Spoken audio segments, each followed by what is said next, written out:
been in the industry about 20 years. Lucky to head up a team of talented individuals here in the workshop. When you order your vehicles from Golf Car, we plan the build of your fleet, book the workshop time and organise the planners to achieve your preferred delivery date. I'm responsible for operations and logistics here at Golf Car UK.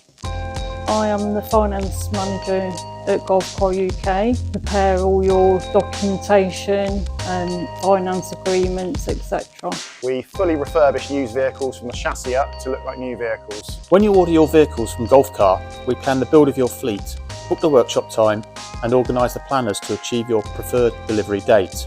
So my role at Golf Car UK is basically two different roles.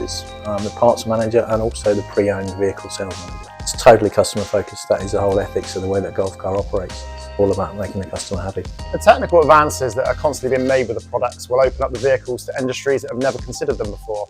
Along with the bespoke modifications we can provide, it's sure to grow into the future. When a new contract comes in, I prepare all the financial paperwork for it and get approval from the finance companies that we use and the best deal for our customer. I see Golf Car heading in the future to a lot of different market areas, beginning as a golf car business, then expanded into the hospitality and leisure industry. We're just moving forward in many different markets.